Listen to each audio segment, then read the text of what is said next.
abakongomani banzi ko tubana, banga ko duturana, banga kutwakira nk'abakongomani, bahora batwica ngo turi abanyarwanda, baratwotsa bakaturya ngo turi abanyarwanda.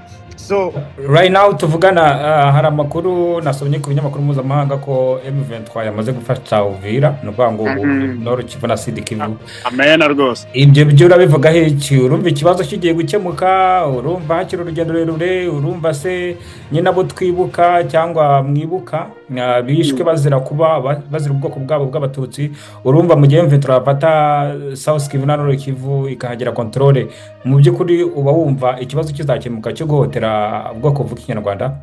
So abari aho ngaho muri zone yo za M23, aho ngaho M23 igenzura, urema ntago abo ngabo biba byarakemutse, ariko abari hirya noneho ewana babayeho nabi kuko baravuga ati bene wanyu baraturashe, bene wanyu twararwanye, bene wacu bene wanyu bafashe ubutaka hirya no hino. So bo urumva baba baziza n'amakosa batakoze. Jire, wakumva turi kuvugana n'uburyo uvuga yavuga ati umuhungu n'umunyapolitiki, ubundi ukunda politike? Oya, ntago ndi umunyepolitike, ahubwo njyewe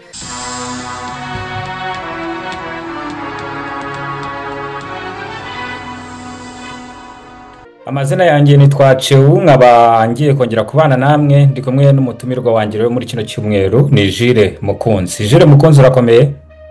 Muraho brother, makuru yawe? Turakomeye cyane, nizere kumeze neza n'abadukurikiye bose bameze neza. Jire Mukunzi ni umuyobozi w'urubyiruko rw'abakongomani bavuga ikinyarwanda cyangwa se ikirundi muri Leta Zunze Ubumwe za Amerika. Turavugana ari muri leta ya Nebraska. Jire Mukunzi, rero impamvu tushatse kugutumira no kugira tuganire ku gikorwa gikomeye ndetse cy'ingenzi cyo kwibuka abakongomani biciwe igatumba cyangwa se muri Kongo bazibukirwa muri leta ya Michigan. Watubwira ko iki kuri iki gikorwa se kizitabirwa n'abande, muragitegura gute? Ya, urakoze ku bw'isiripurize. So nibyo nk'uko ubivuze, nitwara Mukunzi Jire Raj, nyobora urubyiruko rw'abakongomani bavuga ururimi rw'ikinyarwanda gusa, apana n'ikirundi. Oya, ururimi rw'ikinyarwanda gusa. Baba mu muryango abanyamurenge, bafite umuryango hano muri Amerika witwa Amahoro Peace Association, niwo uvuganira abanyamurenge muri leta ya Amerika.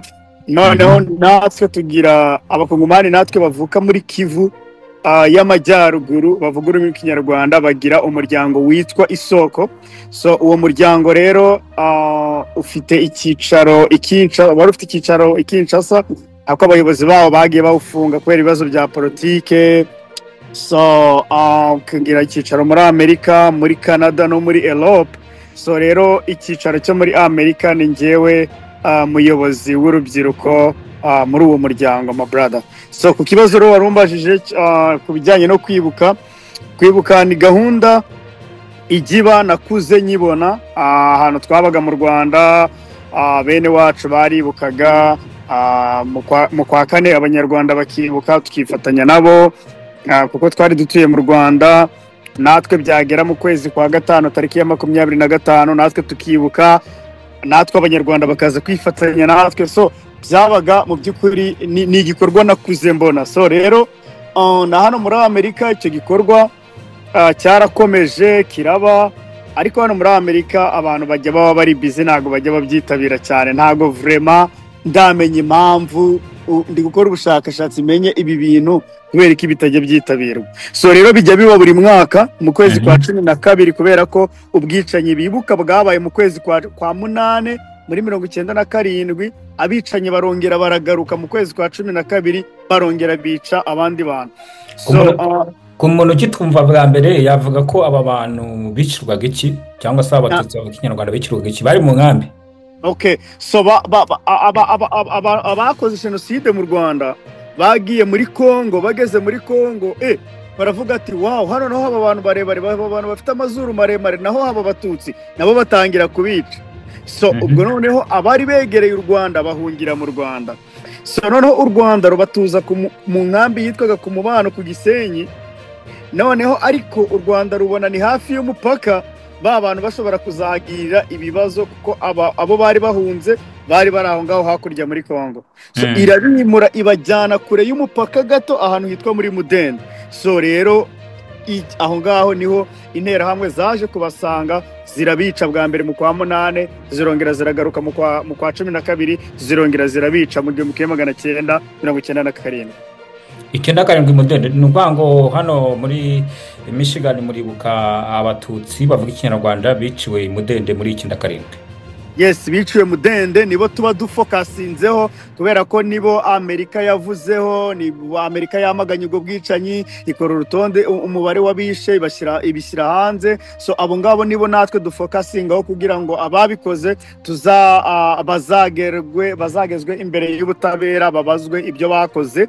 Ariko ntago ari abo gusa bishwe, hari n'abishwe za Katumba, hari n'abishwe za Mukoto, hari n'abishwe kuri za ahantu henshi barishwe, ariko dufokasinga kuri abo ngabo kubera ko aribo amahanga yavuzeho, kandi akaba aribo yanashyiriyeho imibare yabishwe. Ariko n'abandi bose turabavuga, n'abandi bose turabunamira, n'abandi bose turabibuka. Ariko ku mafuraya, amabanderore uzabona ko turi kwibuka abatutsi biciwe mu nkambi ya Mudende. Nibutse abatega amatwi turi kumwe na Mukunzi Jules Raj, akaba ari umuyobozi nyine w'urubyiruko rw'abakongomani bavuga ikinyarwanda hano muri Leta Zunze Amerika na Amerika y'Amajyaruguru muri rusange. Wavuze ko yitwa Isoko. Bagutegura ibirori byo gufata irembo, kuramukanya cyangwa ibindi wifuza mu DJ cyangwa photographe uzakuryohereza ibirori, kabyibuka mu mateka yawe n'umuryango wawe muri Amerika. Amagana DJ Cyusa kuri 616 432 888. Turi kuganira ku gikorwa cyo kwibuka abatutsi b'abakongomani biciwe i Mudende nkuko Jire abisobanura. Hagati aho Jire, umuntu yakwibaza ati ubundi kwibazo byo muri 90 guhera 95 n'ubu bigikomeza, ubona bizakemuka gute ibibazo by'abakongomani bavuga ikinyarwanda, by'umwihariko abatutsi bavuga ikinyarwanda? My brother, ni ibibazo ntago nakubwira ngo bizakemuka gute, ariko hari umugani wo mu Gifaransa nakuze numva nari nanakimenya, uvuga ngo qui veut la paix prépare la guerre. Ushaka ngo amahoro ategura intambara. Shatse kuvuga iki? Bishatse kuvuga ko nyine abakongomani banzi ko tubana, banga ko duturana, banga kutwakira nk'abakongomani, bahora batwica ngo turi abanyarwanda, baratwotsa bakaturya ngo turi abanyarwanda. So rero niyo mpamvu ujya wumva se M23 abantu bajya batekereza ngo ni abantu, ariko ntabwo M23 ari abantu. Ubundi M23 nyirizina ni amatariki ibyo wenda tuzabigarukaho, ni amatariki basinyiyeho igitekerezo cyo gukunda bene wacu, abo mpunzi bakabacyura. So M23 ntabwo ari abantu, ahubwo ni wowe ni njyewe twumva ko n'abatutsi bavuga ururimi rw'ikinyarwanda nabo ari abakongomani. Umuntu wese ubyumva gutyo ni M23, yaba ari umuzungu ni M23, yaba ari caho umunyarwanda ni M23.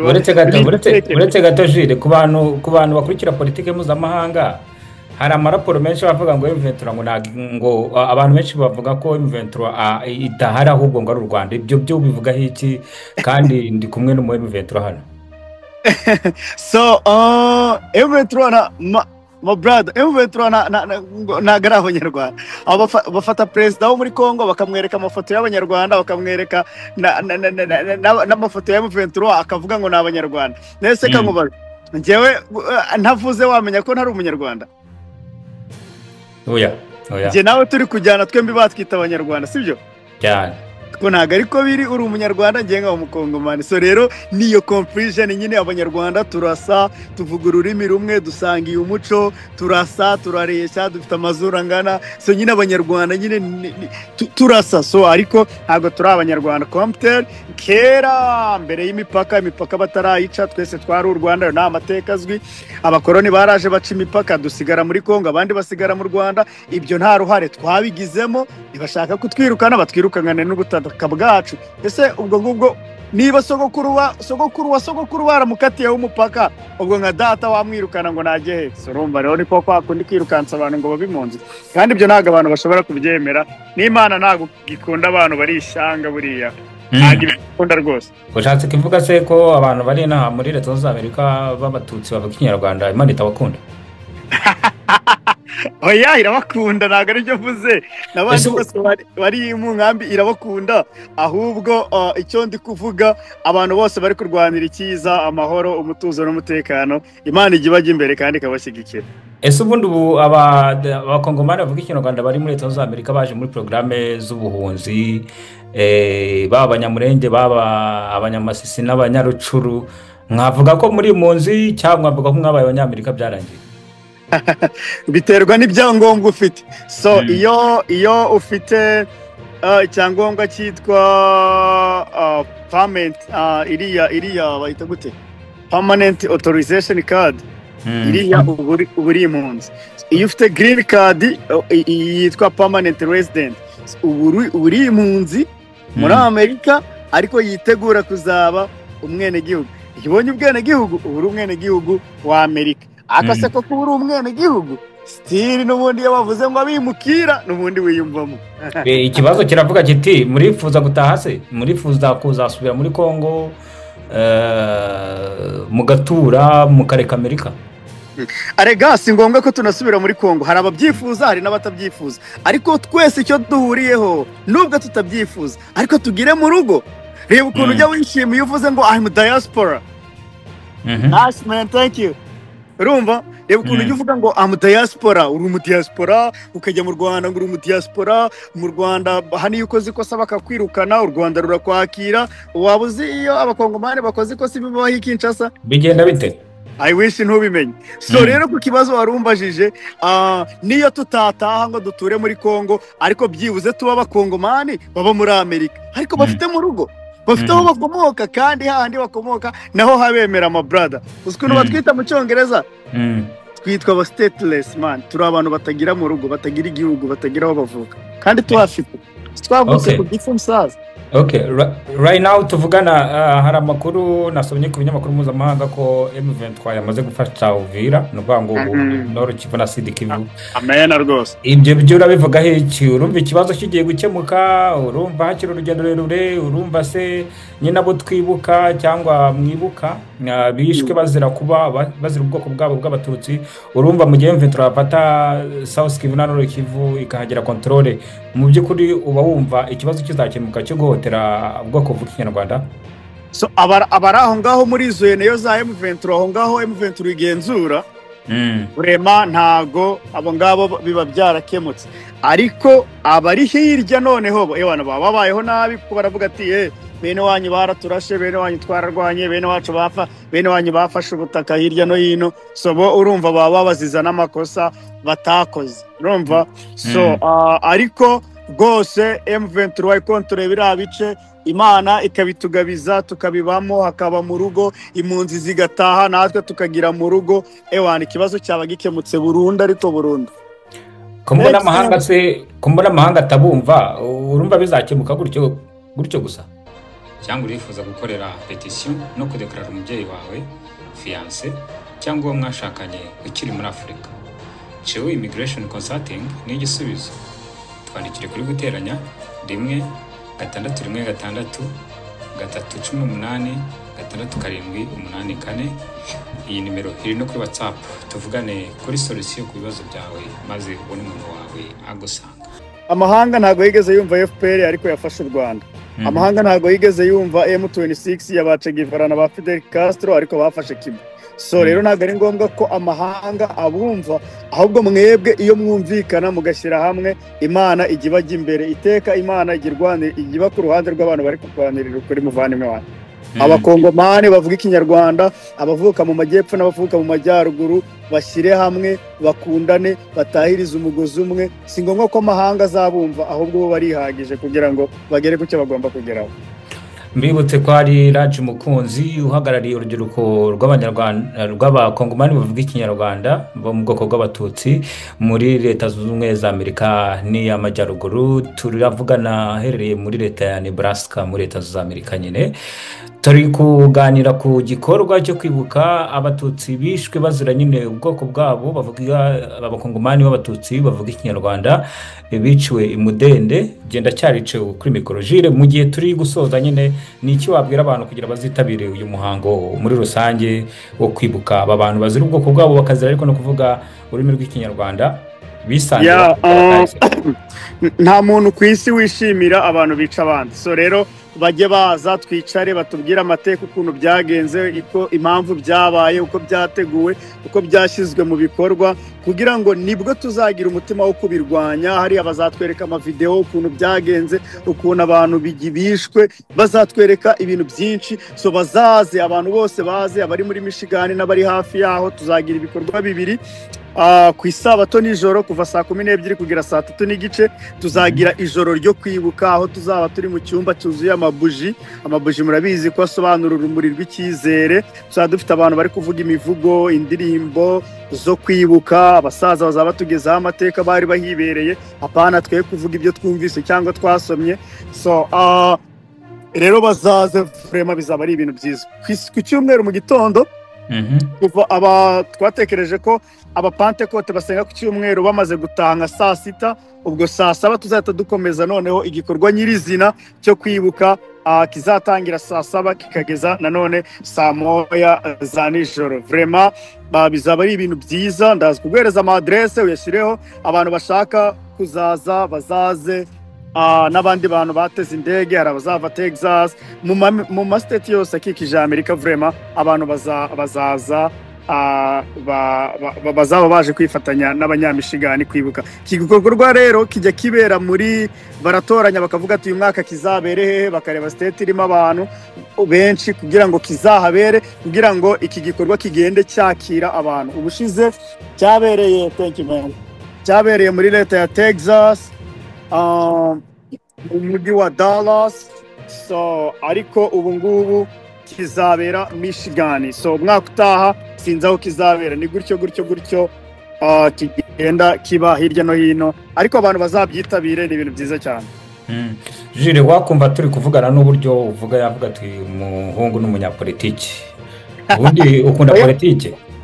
Oya, ntago ndi umunyepolitike, ahubwo njyewe ndi umukristo utegereje kugaruka kwa Yesu, kandi nkunda abantu bose, ntago mvangura, kandi njyewe nanga n'umuntu uhohotera abandi. Icyo nakora cyose rero kugira ngo abantu babeho neza, baba bo muri Gaza, baba bo muri Burusiya, baba bahehe, vraiment nagikora. Ariko kuko ntacyo nshoboye, kuko ntacyo ndicyo, byibuze niba nakwandika message ikaba yagera muri UN, niba nakwandika message ikaba yagera muri Human Rights Watch, niba nagera message ikaba yagera hehe. So inyine ubwo ijwi Imana yampaye kwandika igihugu ndimo, abantu wenda bajya babona nagiye no kuri za UN mu manama ya Security Council, kwandika, mfite ibyapa ibiki, nyine biriya nibyo nshoboye. Nanga karengane brother, nanga karengane, abantu baranze, nanga umuntu nyine uhohotera abandi. So nanga umuntu bangamira abandi. Ariko ntago ndi umunyepolitike, sinshaka kwiyamamaza cyangwa gutorwa cyangwa kuyobora akarere, oya, ahubwo nkunda ko abantu bose baba mu mahoro. That's my wish, nibyo nifuza. Ushatse kuvuga ko abantu bategereje kugaruka kwa Yesu bose batagomba gukora politiki? Abantu bose bategereje kugaruka kwa Yesu banga akarengane kandi banakarwanya amafaranga. Abantu bavuga ko Yesu yazize politiki, Yesu akaba ari wari umunyapolitiki ukomeye cyane, yazize politiki y'Abayahudi n'Abafarisayo. Ubivuga iki? Yemerera dusoze mu magaye ndi mu kazi, ndabura nk'isaha nsoze, reka tuzakomeze kuganira naje Michigan muri weekend. Murakoze cyane rero, ugire umunsi mwiza. Dushimira n'abadukurikiye muri kino kiganiro, tubakangurira kuzaza kwibuka nyine abakongomani bavuga ikinyarwanda bazize ubwoko bwabo imudende ubwo bicwaga urw'agashinyaguro. Jire, umunsi mwiza kandi wakoze ku butumire bwacu. Urakoze nawe muvandimwe.